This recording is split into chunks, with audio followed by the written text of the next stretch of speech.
Welcome to ഐനൂസ് kitchen. നമ്മൾ ഇന്ന് ചെയ്യാൻ പോകുന്നത് ബീഫ് ഗീ റോസ്റ്റ് ആണ് കേട്ടോ. വളരെ ടേസ്റ്റി ആയിട്ടുള്ള റെസിപ്പിയാണ് ബീഫ് ഗീ റോസ്റ്റ് എന്ന് പറയുന്നത്. അപ്പൊ എല്ലാവരും ട്രൈ ചെയ്ത് നോക്കേണ്ട റെസിപ്പിയാണ് കേട്ടോ. അപ്പൊ നമ്മൾ ഫസ്റ്റ് ഗീവ് അവേ അനൗൺസ് ചെയ്തിട്ടുണ്ട്, അത് നിങ്ങൾ മറന്നു പോകരുത്. ജൂലൈ 10 നമ്മൾ ലാസ്റ്റ് ഡേറ്റ് പറഞ്ഞിട്ടുള്ളത്. നമ്മുടെ ഗിഫ്റ്റ് എന്ന് പറയുന്നത് സ്മാർട്ട് വാച്ച് ആണ്. അതുകൊണ്ട് എല്ലാവരും ജോയിൻ ചെയ്ത് അതിൽ പറഞ്ഞിട്ടുള്ള എല്ലാ റൂൾസും നിങ്ങൾ ഫോളോ ചെയ്താൽ മാത്രമേ നമുക്കത് പരിഗണിക്കാൻ കഴിയുള്ളൂ. കുറേ പേര് കമന്റ്സ് ചെയ്യുന്നവർ സ്ക്രീൻഷോട്ട് അയക്കുന്നില്ല, അല്ലെങ്കിൽ സ്ക്രീൻഷോട്ട് അയക്കുന്നവർ കമന്റ് ചെയ്യുന്നില്ല. അങ്ങനെ ഒരുപാട് മിസ്റ്റേക്സ് പലർക്കും വരുന്നുണ്ട്. അപ്പൊ കറക്റ്റ് ആയിട്ട് ഫോളോ ചെയ്യുക. July 10 date. അപ്പൊ എല്ലാവരും മാക്സിമം ജോയിൻ ചെയ്യുക. അപ്പൊ നമുക്ക് ബീഫ് ഗീ റോസ്റ്റിന്റെ വീഡിയോയിലോട്ട് പോവാം.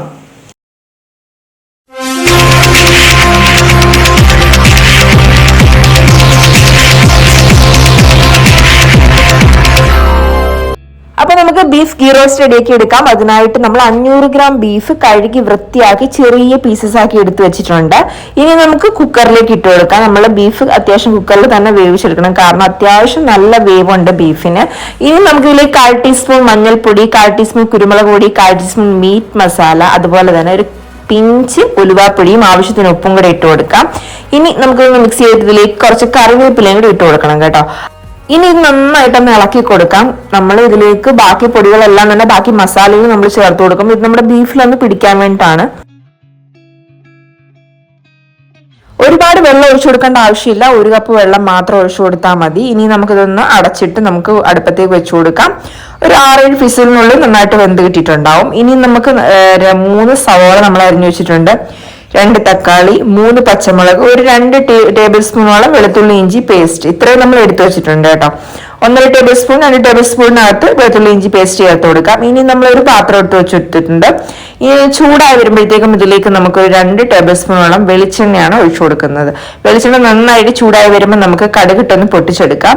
അപ്പോൾ നിങ്ങൾ കടുകിട്ട് പൊട്ടിക്കുന്നില്ല എങ്കിൽ വേണ്ട കേട്ടോ. ചിലർ നോൺ വെജിന് കടുക് ചേർക്കാറില്ല. നമ്മൾ ഈ ബീഫ് ഗീ റോസ്റ്റ് റെഡിയാക്കി എടുക്കാനായിട്ട് കടുക് ചേർക്കുന്നുണ്ട്. അപ്പൊ ഇതിലേക്ക് ഇനി നമുക്ക് കടുകൊന്ന് പൊട്ടി വരുമ്പോൾ സവാളയും കൂടെ ചേർത്ത് കൊടുക്കാം. നല്ല രീതിയിൽ കനം കുറച്ചരിഞ്ഞ സവാളയാണ് കേട്ടോ. അപ്പൊ പെട്ടെന്ന് നമുക്ക് വഴണ്ടി കിട്ടും. അപ്പൊ ഇനി നമുക്ക് ഇതൊന്ന് വഴറ്റി എടുക്കണം. അതിനായിട്ട് കുറച്ച് ഉപ്പും കൂടെ ഇട്ട് കൊടുക്കണം കേട്ടോ. അപ്പം നമ്മുടെ സവാള പെട്ടെന്ന് തന്നെ നമുക്ക് വഴറ്റിയെടുക്കാൻ പറ്റും. ഇനി നമുക്കൊന്ന് നന്നായിട്ടൊന്ന് ഇളക്കി കൊടുത്തതിന് ശേഷം അടച്ചു വെക്കാം. അടച്ചു വെക്കുമ്പോൾ നമുക്കൊന്നുകൂടെ നന്നായിട്ട് പെട്ടെന്ന് വെന്ത് നല്ല വഴറ്റിയെടുക്കാൻ പറ്റും കേട്ടോ. അപ്പൊ അതുകൊണ്ട് തന്നെ നമ്മളൊന്ന് നന്നായിട്ട് ഇളക്കി എടുത്തതിന് ശേഷം ഒന്ന് അടച്ചു വെക്കാം. ഇത് അടച്ചു വെച്ചിരുമ്പോഴത്തേനും നമ്മുടെ ബീഫ് ഇവിടെ റെഡി ആയിട്ടുണ്ടാവും. അപ്പൊ ഇനി നമുക്ക് നമ്മുടെ ബീഫിനെ ഒന്ന് തുറന്നു നോക്കാം. അപ്പൊ കുറച്ച് വെള്ളം ഇപ്പോഴും അതിനകത്ത് ബാക്കിയുണ്ട്.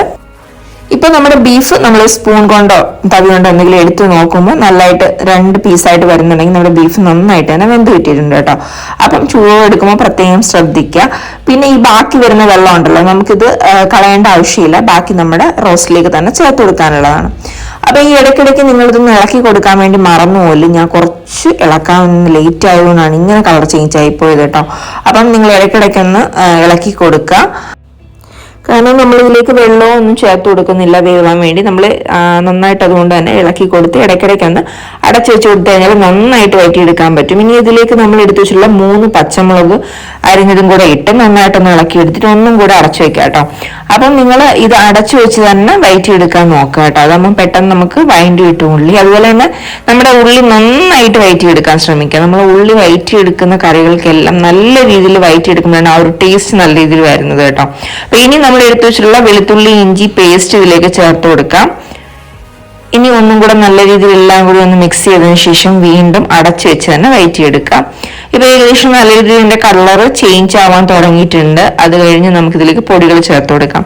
ഇപ്പൊ 1/4 ടീസ്പൂൺ മഞ്ഞൾപ്പൊടിയാണ് ചേർത്ത് കൊടുക്കുന്നത്. അതിനൊപ്പം തന്നെ 1 ടേബിൾ സ്പൂണോളം മുളക് പൊടി ചേർത്ത് കൊടുക്കുന്നുണ്ട്. നമ്മൾ പച്ചമുളക് ചേർത്ത് കൊടുത്തിട്ടുണ്ട്. അപ്പൊ നിങ്ങളുടെ എരിവിനനുസരിച്ച് എടുക്കുക. 1 ടേബിൾ സ്പൂണോളം മല്ലിപ്പൊടിയും ചേർത്ത് കൊടുക്കുന്നുണ്ട്.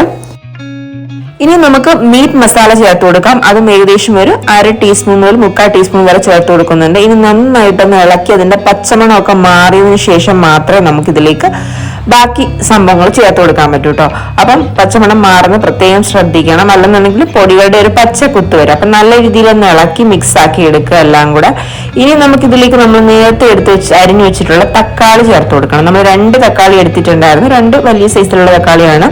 അപ്പം അതും കൂടി നമുക്ക് നന്നായിട്ടൊന്ന് വഴറ്റിയെടുക്കണം. ഇതിൽ നമ്മുടെ പൊടികളൊക്കെ ചേർത്തതിന് ശേഷമാണ് നമ്മളിപ്പോൾ തക്കാളി ചേർത്തിട്ടുള്ളത്. ഇനി ഇതൊന്ന് അടച്ചു വെച്ച് കൊടുക്കാം. അപ്പൊ പെട്ടെന്ന് തന്നെ വെന്തിട്ട് നല്ല രീതിയിൽ വഴണ്ട് കിട്ടും. അപ്പൊ ഇനി നമുക്ക് തുറന്നിട്ട് ഇത് നന്നായിട്ട് തന്നെ വേണ്ടേ ഇതുപോലെ വഴറ്റി എടുത്തിട്ടുണ്ട്. ഇനി നമുക്ക് ഇതിലേക്ക് ബാക്കി പരിപാടികളൊക്കെ ചെയ്യണം. അതായത് നമ്മുടെ ബീഫ് നമുക്കിനി ഇതിലേക്ക് ചേർത്ത് കൊടുക്കണം. അപ്പൊ നമ്മുടെ ക്യാമറയിലോട്ട് കുറച്ച് ആവി അടിച്ചിട്ടുണ്ട് കേട്ടോ. അതാണ് ഒരു മങ്ങൽ പെട്ടെന്ന് വന്നത്.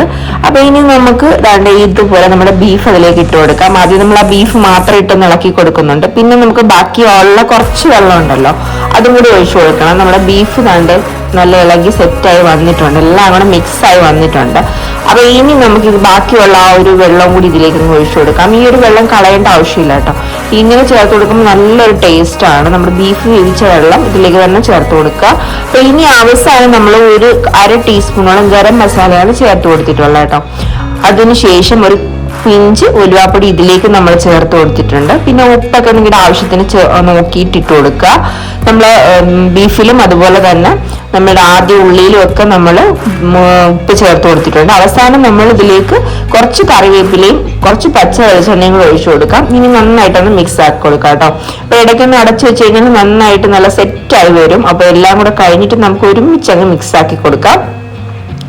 ഇനിയാണ് നമ്മുടെ മെയിൻ ഐറ്റംസ് ഇതിലേക്ക് ചേർത്ത് കൊടുക്കാൻ പോകുന്നത്. അതായത് നമ്മൾ 2 ടീസ്പൂണോളം നെയ്യാണ് ചേർത്ത് കൊടുക്കാൻ പോകുന്നത് കേട്ടോ. അപ്പൊ നമ്മുടെ ബീഫ് ഗീ റോസ്റ്റഡ് ആണെന്ന് പറയുന്നത് കാരണം ഇതിലേക്ക് നമ്മൾ നെയ്യും കൂടെ ആഡ് ചെയ്യുന്നുണ്ട് കേട്ടോ. അപ്പം ഇത് ഭയങ്കര ടേസ്റ്റി ആയിട്ടുള്ളൊരു സംഭവമാണ്. ഇനി നമ്മൾ ഇതിലേക്ക് ആഡ് ചെയ്ത് കൊടുക്കാൻ പോകുന്നത് സവോളയും അതുപോലെ തന്നെ നമ്മൾ കറിവേപ്പിലയും അണ്ടിപ്പരിപ്പും മുന്തിരിയും നമ്മൾ ബിരിയാണിക്ക് വേണ്ടി വറുത്തു പോയല്ലോ എണ്ണയിൽ, വെളിച്ചെണ്ണയിൽ, അതാണ് നമ്മൾ ഇതിലേക്ക് ചേർത്ത് കൊടുക്കാനായിട്ട് പോകുന്നത്. അപ്പൊ നിങ്ങൾ ഏകദേശം ഒരു സവാളയും അണ്ടിപ്പരിപ്പും മുന്തിരിയും കുറച്ചെടുത്ത് എണ്ണയിൽ വറുത്തു പോയി ഇതുപോലെ ഇട്ട് കൊടുക്കാന്നുണ്ടെങ്കിൽ പൊളി ടേസ്റ്റ് ആണ്. എല്ലാവരും ഒന്നും ഈ ഒരു കാര്യം ചെയ്യാറില്ല, പക്ഷേങ്കിൽ ഇങ്ങനെ ചെയ്യുന്നുണ്ടെങ്കിൽ അടിപൊളി ടേസ്റ്റ് ആണ് കേട്ടോ. അപ്പൊ ഒന്ന് ട്രൈ ചെയ്ത് നോക്കുക. ട്രൈ ചെയ്ത് നോക്കിയിട്ട് ഫീഡ്ബാക്ക് പറയാൻ മറക്കരുത്. ഇത് നിങ്ങളുടെ ഫേവറേറ്റ് ആയിട്ടുള്ള ഒരു ബീഫ് റോസ്റ്റ് ആയിരിക്കും, ഉറപ്പാണത്, 100% ഉറപ്പാണ് കേട്ടോ. അപ്പൊ എന്തായാലും ട്രൈ ചെയ്ത് നോക്കുക. അപ്പം ഈ വീഡിയോ ഇഷ്ടമായിട്ടുണ്ടെങ്കിൽ ലൈക്ക് ചെയ്യാനും അതുപോലെ തന്നെ ചാനലും സബ്സ്ക്രൈബ് ചെയ്യാനും വീഡിയോ മറ്റുള്ളവർക്കൊന്ന് ഷെയർ ചെയ്ത് കൊടുക്കാനും മറന്നു പോകരുത്. കൂടെയുള്ള ബെല്ലൈക്കൺ ഓൾ എന്ന ഓപ്ഷൻ ഇനബിൾ ചെയ്യാനും മറക്കരുത് കേട്ടോ.